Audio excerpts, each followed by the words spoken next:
볼 이야기는요, 한 위대회에서 시작해서 우리 모두의 새로운 정체성이 어떻게 탄생하는지 그 놀라운 과정을 따라가 보려고 합니다. 바로 시작해볼까요? 이거 정말 충격적인 사실 아닌가요? 아니, 한 민족의 운명을 다 짊어졌던 그 위대한 영웅 모세와 아론이잖아요. 모두가 그토록 원했던 약속의 땅을 바로 코앞에 두고 대체 왜 못 들어갔을까요? 자, 바로 이 거대한 물음표에서부터 오늘 이야기가 시작됩니다. 네, 그래서 첫 번째 파트는 바로 그들의 실패에 대한 이야기입니다. 와, 정말 가장 높은 자리에 있던 리더인데도 단 한 번의 실수가 어떻게 모든 걸 바꿔버리는지 정말 생생하게 보여주는 대목이죠. 자, 이 두 사람의 위상이 어느 정도였는지 한번 보세요. 모세는 하나님과 백성 사이에 거의 유일한 통로, 중재자였고요. 아론은 영적인 질서를 꽉 잡고 있던 대제사장이었습니다. 그러니까 말 그대로 그 시대의 이스라엘의 왕이자 영적인 기둥 그 자체였던 거예요. 이렇게나 중요한 사람들이었으니까 이들의 실패가 더 큰 의미를 갖는 거겠죠. 네, 바로 이 지점에요. 그 어마어마한 위대함 뒤에 숨겨져 있던 인간적인 연약함 말이죠. 바로 이 긴장감이 이제부터 벌어질 모든 사건의 시작점이 되는 겁니다. 자, 그럼 이제 운명을 완전히 갈라놓은 바로 그 순간으로 들어가 보죠. 무리바 물가에서 도대체 무슨 일이 있었던 걸까요? 하나님은 뭘 원하셨고 모세는 어떻게 행동했을까요? 와, 이 차이 보이시나요? 이게 모든 걸 말해줘요. 하나님의 명령은 정말 간단하고 명확했거든요. 저 반석한테 말로 해라. 그냥 그거였어요. 그런데 모세는 그 순간 화를 참지 못하고 지팡이로 반석을 두 번이나 쾅쾅 내리쳐버립니다. 이건 단순한 실수가 아니었던 거죠. 하나님의 방식을 정면으로 무시해버린 불신의 표현이었던 겁니다. 바로 이 한마디에 모세의 마음 상태가 다 드러나죠. 하나님께서가 아니라 우리가 물을 내랴? 이렇게 말하잖아요. 마치 기적을 일으키는 주체가 자기들인 것처럼 말이에요. 백성들 때문에 너무 지치고 화가 난 나머지 하나님의 영광을 나타내야 할 그 결정적인 순간에 자기 자신을 드러내고 만 거예요. 그리고 그 결과는 정말 냉혹했습니다. 하나님의 거룩함을 드러내지 못했다. 바로 이 이유 때문에 평생을 바쳐서 달려온 목표였잖아요. 그 약속의 땅 가나안. 거기에 들어가지 못하게 된 겁니다. 자, 근데요, 이제부터가 진짜 중요합니다. 이 역사적인 사건, 그 이면에 숨겨진 더 깊은 진실로 한번 들어가 볼게요. 왜냐하면 이건 그냥 한 리더가 실수한 이야기가 아니거든요. 한번 같이 생각해 볼까요? 아니, 지팡이로 반석을 점쳤다고 왜 하나님은 그걸 그렇게까지 엄격하게 다루셨을까요? 그냥 광야에 널린 수많은 바위 중 하나였을 텐데 말이죠. 이 반석에 도대체 어떤 엄청난 비밀이 숨겨져 있었던 걸까요? 바로 이거였습니다. 오늘 이야기의 핵심이죠. 그 반석은요, 그냥 돌멩이가 아니었어요. 그건 바로 훗날 우리 인류를 위해서 단 한 번 십자가에서 고난받으실 예수 그리스도를 상징하는 신령한 반석이었습니다. 그러니까 이미 한 번 맞았던 그 반석을 또 치는 건 그리스도의 그 단 한 번의 완전한 희생을 부정하는 것과 같은 정말 심각한 의미가 있었던 거죠. 결국 모든 건 믿음 문제였어요. 이 반석, 즉 그리스도의 말씀을 믿지 않았던 세대는 안타깝게도 광야에서 다 쓰러져 갔죠. 하지만 끝까지 그 말씀을 믿고 따랐던 여호수아와 갈렙 같은 사람들은 마침내 약속의 땅을 밟게 됩니다. 자, 그러니까 이 옛날 이야기는 일종의 그림자 같은 거고요. 지금 이 시대를 사는 우리에게는 그 실체이신 그리스도가 계신 거죠. 그리고 바로 그 반석, 그리스도를 믿는 믿음이야말로 우리를 영원한 생명, 그러니까 영적인 가나안으로 이끌어주는 유일한 길이 되는 겁니다. 그렇다면 이 믿음이 구체적으로 나의 정체성, 우리의 정체성을 어떻게 바꿔놓았을까요? 이제 이야기의 초점을 바로 여기, 우리 자신에게로 한번 가져와 보죠. 이 변화의 폭 한번 느껴보세요. 정말 어마어마하지 않나요? 어둠 속에서 죄의 노예로 살아가던 우리가 이제는 빛나는 왕족, 하나님의 소유, 그리고 그분의 자녀가 된 겁니다. 이건 그냥 신분이 좀 올라간 정도가 아니에요. 존재 자체가 완전히 180도 뒤바뀌어버린 겁니다. 자, 그렇다면 하나님께서 왜 우리에게 이렇게 엄청난 신분을 주셨을까요? 당연히 이유가 있겠죠? 맞습니다. 이 새로운 정체성은 그냥 이름표 같은 게 아니에요. 여기에는 아주 분명한 목적과 사명이 함께 따라옵니다. 우리의 사명은 아주 명확하게 이 두 가지로 정리해 볼 수 있어요. 첫 번째는 우리를 구원해 주신 하나님을 예배하는 것. 그리고 두 번째는요, 이 엄청난 기쁜 소식을 아직 모르는 세상 사람들에게 전하는 겁니다. 바로 이것이 우리가 왕 같은 제사장으로 부름받은 존재의 이유인 거죠. 그리고 꼭 기억해야 할 게 있어요. 이 모든 건 절대 우리가 잘나서 노력해서 얻어낸 자격이 아니라는 겁니다. 이건 전적으로 하나님 아버지께서 그분의 계획을 위해서 우리를 왕과 제사장으로 세워주신 그냥 선물이에요. 그래서 오늘 이야기의 결론은 바로 이 고백 하나로 모아집니다. 우리에게 이 놀랍고 새로운 정체성과 사명을 주신 그분께 모든 영광과 찬양을 올려드리는 것, 바로 이것이야말로 우리를 삶을 통해 세상에 전해져야 할 가장 위대한 메시지가 아닐까요? 학습에 목마른 청취자 여러분, 그리고 지금 이 방송에 귀를 기울이고 계신 당신, 오늘 당신을 위한 심층 탐구에 오신 것을 진심으로 환영합니다. 네, 반갑습니다. 오늘 정말 흥미로운 주제가 기다리고 있죠. 맞습니다. 오늘 우리가 해부할 이 자료들의 더미 앞에는 고대 신학적 텍스트와 그 서사를 아주 짙게 담아낸 노래 가사들이 놓여 있습니다. 겉보기에는 그냥 수천 년 전 이야기 같잖아요. 한 위대한 리더의 비극적인 몰락을 다룬 역사 이야기. 그쵸. 표면적으로는 완벽하게 그렇게 보입니다. 근데 이 텍스트의 표면을 약간만, 살짝만 긁어내면요. 그 안에는 인간의 정체성을 완전히 뒤바꾸는 치밀한 은유하고 상징의 세계가 숨어 있습니다. 자, 이 내용을 한번 제대로 풀어봅시다. 그리고 시작하기 전에 아주 중요한 점을 명확히 짚고 넘어가야 할 것 같네요. 네, 중립성에 관한 부분이죠. 정확합니다. 오늘 우리가 다루는 이 자료가 기독교 신학과 성경적 해석을 뼈대로 삼고 있다는 점은 분명합니다. 하지만 오늘 우리의 심층탐구 임무는 삐정한 종교적 교리를 지지하거나 방어하려는 게 결코 아닙니다. 당연하죠. 우리는 분석가로서 접근하는 거니까요. 네네. 이 텍스트가 비유나 대비 같은 문학적 도구를 사용해서 어떻게 한 인간의 자기 가치를 재정의하는지 그 고도의 서사적 메커니즘을 당신과 함께 철저히 객관적인 시각에서 분석해 보려는 겁니다. 종교적 강요가 아니라 텍스트 자체의 힘을 보자는 거죠. 아주 훌륭한 접근입니다. 이 자료가 담고 있는 문학적이고 심리적인 구조 자체가 워낙 정교해서 굳이 종교적 신념을 배제하고 보더라도 엄청난 통찰을 얻을 수 있거든요. 맞아요. 그래서 제가 재미있는 상상을 하나 제안해 볼게요.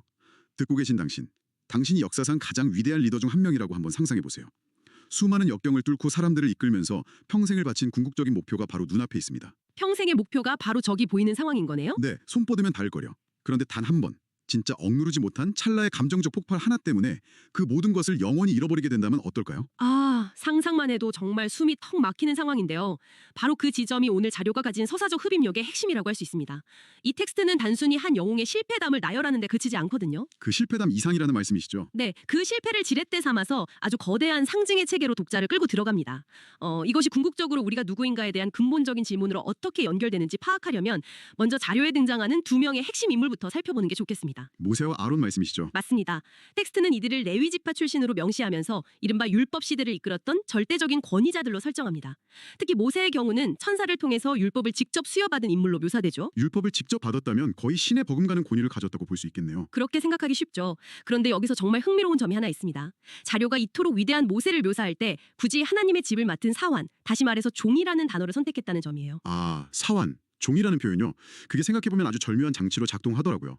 텍스트가 모세를 당대 최고의 리더로 인정하면서도 동시에 그를 절대적인 신의 위치가 아니라 철저히 심부름꾼의 자리로 한정 짓는 거잖아요. 정확하게 보셨습니다. 아론 역시 대제사장으로서 이스라엘 백성의 영적, 종교적 중심을 잡는 거인이었지만 자료는 이 두 사람을 향해 매우 차가운 진단 하나를 덧붙입니다. 차가운 진단이라면 어떤 걸까요? 그들도 결국 약점투성이인 연약한 사람에 불과했다는 겁니다. 아무리 거대한 권위를 부여받았어도 인간적인 한계를 벗어날 수 없다는 거군요. 그렇죠. 이 전제가 앞으로 벌어질 거대한 비극의 완벽한 복선이 되는 겁니다. 복선. 네, 완벽한 복선이네요. 그 인간적 한계가 가장 극적으로 뻥하고 터져버리는 무대가 바로 신광야 가데스의 무리바 물가 사건이잖아요. 자료를 읽어보면 그 배경 묘사 자체가 사람을 아주 옥죄더라고요. 맞아요. 숨이 막힐 듯한 압박감이 느껴지죠. 척박한 광야에 타는 듯한 목마름, 그리고 리더를 향해서 원망을 쏟아내는 수많은 군중들. 엄청난 스트레스 상황입니다. 진짜 극한의 스트레스죠. 여기서 텍스트는 신이 모세와 아론에게 내린 명령을 아주 구체적으로 적시합니다. 지팡이를 가지고 아론과 함께 회중 앞에서 반석에게 명령하여 반석에서 물이 나오게 하라. 네, 조건은 아주 명확했어요. 그러니까 손에 지팡이를 들기는 하되 반석에게 말로 명령하라는 거였죠.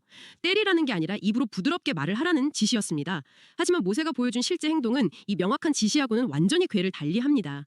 이 대목에서 모세의 심리 상태가 진짜 활자를 뚫고 나오는 것 같아요. 활자를 뚫고 나온다는 표현이 딱 맞습니다. 그는 반석에게 부드럽게 말을 건네는 대신에 자신을 원망하는 군중을 향해서 그동안 쌓였던 분노를 확 터뜨려 버리잖아요. 네, 화를 참지 못한 거죠. 우리가 너희를 위하여 이 반석에서 물을 내야만 하겠느냐, 이렇게 소리를 칩니다. 그리고는 손에 쥔 지팡이로 반석을 무려 2번이나 쾅쾅 내리쳐요. 이성이 마비되고 감정에 잔뜩 실린 통제력을 완전히 상실한 폭발적인 행위였어요. 여기서 그가 내뱉은 대사의 주어를 아주 예리하게 분석해 볼 필요가 있습니다. 모세는 하나님이 너희를 위해 물을 내실 것이다라고 말하지 않았어요. 그러네요. 우리가 물을 내야만 하겠느냐라고 했죠. 우리가요. 맞습니다. 텍스트는 이 짧은 대사를 통해서 모세가 순간적으로 신의 자리, 즉 기적을 행하는 주체의 자리를 자신이 가로채버린 교만함을 날카롭게 지적하고 있는 겁니다. 게다가 반석을 2번이나 물리적으로 내리친 행위는요. 신의 명령을 자신의 폭력으로 대체해버린 결정적인 장면인 거군요. 그렇죠. 신뢰와 순종을 폭력적인 행동으로 덮어버린 겁니다. 근데 좀 일반적인 시각에서 생각해보면 이거 참으로 가혹한 처사처럼 보일 수도 있거든요. 아니, 과정이 어찌됐든 결국 반석에서 물은 쏟아져 나왔잖아요. 백성들의 갈증도 다 해결되었고요. 목적은 달성된 거 아닌가요? 결과만 놓고 보면 그렇게 생각할 수 있죠. 물이 나왔으니까요. 하지만 자료는 이 사건을 그냥 리더가 스트레스 받아서 저지른 해프닝이나 가벼운 절차적 실수로 취급하지 않더라고요. 텍스트는 이 행동에 대해서 아주 무겁고 단호한 죄목을 부여합니다. 네, 불순종과 불신앙이라는 죄목이죠. 맞아요. 그리고 하나님의 거룩함을 대중 앞에서 나타내지 못한 행위라고 못을 박습니다. 리더로서 짊어져야 할 그 상징적인 퍼포먼스의 책임을 완전히 망쳐버렸다는 뜻이겠죠. 정확합니다. 텍스트가 이렇게 가혹한 평가를 내리는 이유는 모세의 이 물리적 행동 이면에 짙게 깔려있는 불신을 꼬집기 위해서입니다. 신의 말씀만으로도 충분하다는 사실을 온전히 믿지 못한 거예요. 과거의 관성 때문이기도 하겠네요. 예전에 애굽에서나 홍해에서는 실제로 지팡이를 휘둘러서 기적을 일으켰었잖아요. 맞아요. 바로 그 물리적이고 가시적인 관성에 의존해버린 겁니다. 불안하니까 예전에 성공했던 방식을 억지로 끌어다 쓴 거죠. 결국 그 순간의 선택이 치른 대가는 한 인간의 일생을 무너뜨릴 만큼 너무나 치명적이었습니다.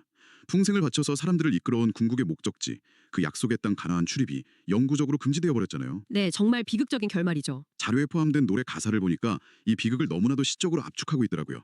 약속의 땅 가나안을 바라만 보았네라는 구절이요. 듣고 계신 당신 평생을 갈아 넣어서 마침내 결승선에 다다랐는데 단 한 번 감정을 통제하지 못했다고 그 선을 넘지 못한 채 밖에서 바라만 봐야 한다고 상상해 보십시오. 그 상실감은 이루 말할 수가 없을 겁니다. 이토록 절망적이고 씁쓸한 서사가 또 있을까 싶은데요. 그런데 제가 보기에 이 텍스트가 정말 영리한 점은 따로 있습니다. 모세의 이 처절한 실패를 이야기의 끝으로 삼지 않아요. 이야기의 끝이 아니라 새로운 상징의 시작이 되죠. 네, 모세가 지팡이로 내리쳤던 그 물리적인 돌덩이, 그 반석을 완전히 다른 차원의 은유로 탈바꿈시켜버리는 부분이 진짜 백미입니다. 그 지점에서 텍스트의 장르가 단순한 역사적 서술에서 고도의 신학적, 문학적 은유로 확 전환되는 겁니다. 자료는 모세가 쳤던 그 반석을 단순한 자연물, 돌덩어리가 아니라 신령한 반석이라고 재명명합니다. 신령한 반석이요? 네, 그리고 이 반석이 곧 예수 그리스도를 상징한다고 아주 명확하게 선언하죠. 과거 광야 시대의 물리적인 갈증을 해소했던 그 역사적 사건을 영적인 구원과 생명의 이야기로 단숨에 수직 상승시키는 문학적 기법입니다. 와, 반석이 그리스도라는 은유가 성립되니까 그 반석에서 터져나온 물의 의미도 완전히 달라지네요. 완전히 바뀌죠. 그냥 목을 축이는 H2O가 아니게 되는 겁니다. 그렇죠. 자료는 이 물을 신령한 음료, 그러니까 생명을 살리는 하나님의 말씀으로 해석을 합니다. 이렇게 되니까 앞서 모세가 반석을 화를 내며 내리친 행위의 무게감도 확연히 다르게 다가오네요. 어떻게 다르게 느껴지시나요? 그는 단순히 광야에 돌을 친 게 아니라 훗날 등장을 구원의 상징 자체를 훼손한 게 되는 거잖아요. 생명의 말씀이 흘러나오는 통로를 자기식의 물리적인 폭력으로 대체하려고 했던 셈이고요. 아주 정확한 통찰입니다. 상징의 연쇄작용이 일어나는 거죠. 여기서 텍스트는 모세의 실패를 거울 삼아서 대중들을 향한 아주 서늘한 경고를 하나 덧붙입니다. 어떤 경고인가요? 그 신령한 반석에서 말씀이 흘러나왔음에도 불구하고 그 말씀을 진정으로 믿지 않은 자들, 즉 불신한 자들의 결말이 어떠했느냐는 겁니다. 그들은 단 한 명도 가나안에 들어가지 못하고 그 척박한 광야에서 비참한 최후를 맞았습니다. 가장 위대한 리더였던 모세와 아론마저 불신의 대가로 쓰러졌는데 평범한 대중들이 불신앙을 고집하면 맞이할 결과는 뻔하다.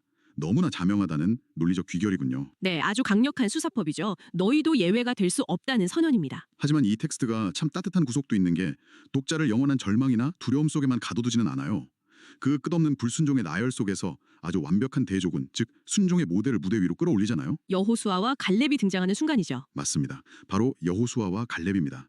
자료는 출애굽이라는 그 거대한 여정에 동참했던 수백만 명의 군중 중에서 오직 이 두 사람만이 약속의 땅 가나안을 밟았다고 강조합니다. 그들이 살아남아서 목적지에 도달할 수 있었던 유일한 이유는 텍스트가 처음부터 끝까지 끊임없이 강조하는 믿음과 순종 때문입니다. 그들은 반석에서 나오는 말씀을 따랐고 신의 명령을 끝까지 신뢰했거든요. 모세하고는 완전히 반대되는 태도네요. 그렇습니다. 모세가 조급함에 못 이겨서 반석을 쳤다면 여호수아와 갈렙은 묵묵히 그 반석의 말씀을 따랐다는 아주 선명한 대비가 이루어지는 겁니다. 이 부분에서 다시 한번 노래 가사의 구절이 아주 강력하게 귀에 꽂힙니다. 여호수아와 갈렙처럼 끝까지 믿으리라라는 가사요. 네, 그 가사가 감정적으로 아주 중요한 역할을 하죠. 맞아요. 단순히 과거의 훌륭한 인물을 대단하다 하고 찬양하는 걸 넘어선 느낌이었어요. 현재 이 노래를 부르거나 텍스트를 읽는 사람들에게 특정한 행동 방식을 내면화하도록 딱 유도하는 거잖아요. 당신도 이들처럼 끝까지 믿어야만 살아남을 수 있다. 이 메시지를 노래라는 굉장히 감성적이고 반복적인 형태에 담아서 전달하는 겁니다. 기억에 훨씬 오래 남으니까요. 바로 그 지점이 이 고대 텍스트가 수천 년의 갭을 뛰어넘어서 현대로 안착하는 순간인 것 같습니다. 텍스트는 광야 시대의 역사를 이야기하는데 그치지 않아요. 네, 곧바로 현대의 수용자에게로 시점을 옮깁니다. 자료를 보면 교회 시대인 오늘날도 반석이신 그리스도의 말씀을 끝까지 믿어야 영생을 누린다고 명시하잖아요. 과거의 역사적 사건, 은유적으로 치환된 반석, 그리고 순종의 롤모델을 차곡차곡 쌓아 올린 다음에 이것을 지금 이 글을 소비하는 청취자 여러분의 현재 상황에 직접 대입하는 겁니다. 서사를 구축하는 솜씨가 정말 치밀하죠. 던지는 가장 본질적인 질문을 마주해야 합니다. 대체 이 길고 장대한 서사가 결국 당신과 나, 오늘을 살아가는 우리에게 어떤 새로운 자리를 마련해주고 있는가 하는 점이죠. 정체성에 대한 이야기로 넘어가는 거군요. 네, 텍스트의 후반부는 이 질문에 답하면서 완전히 극적인 정체성의 전환을 선언해버립니다. 자료는 우리의 현재 정체성을 돋보이게 만들기 위해서 우리의 과거가 어떠했는지를 먼저 묘사해요. 아주 영리한 대비 전략입니다. 극적인 효과를 주니까요. 텍스트에 따르면 우리는 본래 마귀에게 속했던 자들이며 그 권세 아래에 있던 자들이었습니다. 한마디로 철저한 어둠과 절망의 상태, 아무런 희망이 없는 밑바닥에 놓여 있었다는 거죠. 이 극단적인 낮춤이 존재하기 때문에 이어지는 반전의 카타르시스가 폭발적으로 커지는 겁니다.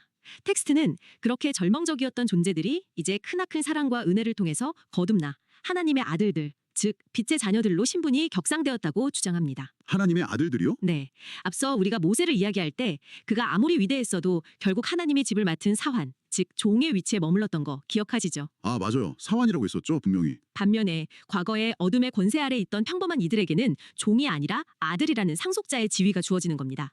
이건 엄청난 패러다임의 전복이 일어나는 순간이에요. 와, 듣고 보니 정말 치밀하게 계산된 대비가 아닐 수 없네요.